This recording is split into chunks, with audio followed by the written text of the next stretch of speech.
Surgery से पहले बहुत से मरीजों के मन में एक ही सवाल होता है, क्या मुझे सच में शांति महसूस होगी?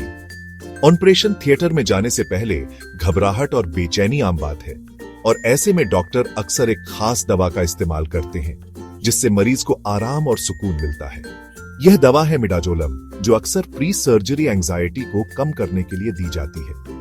मिडाजोलम न सिर्फ आपको शांत करता है बल्कि आपको सर्जिकल प्रोसीजर के दौरान होने वाली घटनाओं की याद भी नहीं रहने देता।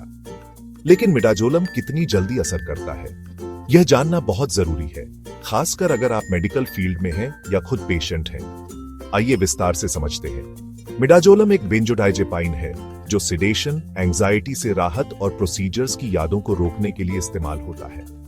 यह दवा दिमाग में गेबा नामक न्यूरोट्रांसमीटर की एक्टिविटी को बढ़ाती है, जिससे नर्वस सिस्टम शांत हो जाता है और पेशेंट को नींद या गहरी शांति का अनुभव होता है।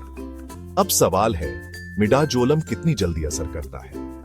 इसका जवाब इस बात पर निर्भर करता है कि दवा किस रूट से दी जा रही है।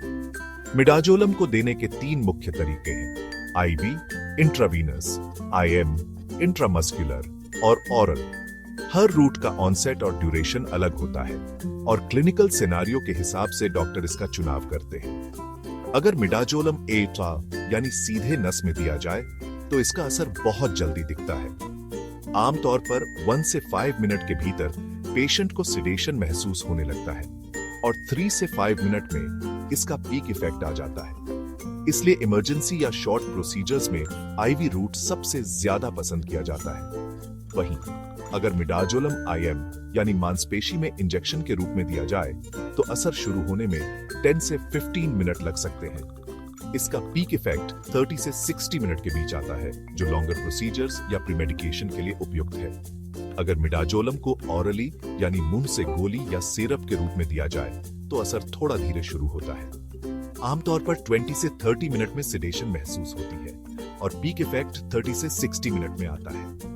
बच्चों में अक्सर ओरल रूट का इस्तेमाल किया जाता है क्योंकि इंजेक्शन से डर लगता है। अब बात करते हैं कि मिडाजोलम का असर कितनी देर तक रहता है। यह भी रूट पर निर्भर करता है। आईवी डोज के बाद सिडेशन आमतौर पर 1 से 2 घंटे तक रहती है। इसका मतलब है कि प्रोसीजर के बाद पेशेंट जल्दी रिकवर कर सकता है। आईएम या ओरल रूट के साथ सिडेशन का असर 2 से 6 घंटे तक रह सकता है। इसलिए डिस्चार्ज या ऑब्जर्वेशन के दौरान पेशेंट की केयरफुल मॉनिटरिंग जरूरी है। कुछ सेफ्टी टिप्स भी जानना जरूरी है। मिडाजोलम से टेम्परेरी मेमोरी लॉस यानी एंटेरोग्रेड एमनीजिया हो सकती है। इसका मतलब है कि प्रोसीजर के दौरान और उसके बाद पेशेंट को घटनाएं याद नहीं रहती, जिससे एंजाइटी और ट्रॉमा कम होता है। लेकिन कभी-कभी पेशेंट को कंफ्यूजन या डिसोरिएंटेशन भी महसूस हो सकता है। ओवरडोज की स्थिति में मिडाजोलम से सांस धीमी या बंद हो सकती है, जो लाइफ थ्रेटनिंग हो सकता है। इसलिए हमेशा ट्रेन्ड मेडिकल सुपरविजन में ही इसका इस्तेमाल करें और फ्लूमाज़िनिल जैसी एंटीडोट दवाएं इमरजेंसी में उपलब्ध होनी चाहिए। मॉनिटरिंग के दौरान वाइटल साइंस जैसे सांस, पल्स और ऑक्सीजन लेवल पर लगातार ध्यान देना जरूरी है। तो अब आप जान गए मिडाजोलम कितनी जल्दी और कितनी देर तक असर करता है। यह इस बात पर निर्भर करता है कि इसे कैसे दिया जाता है। सही रूट और डोज का चुनाव पेशेंट की जरूरत और प्रोसीजर की टाइप के हिसाब से किया जाता है। याद रखें, टाइमिंग, डोज और मॉनिटरिंग, ये तीनों फैक्टर्स पेशेंट सेफ्टी के लिए सबसे जरूरी है। हर स्टेप पर क्लिनिकल जजमेंट और ऑब्जर्वेशन जरूरी है।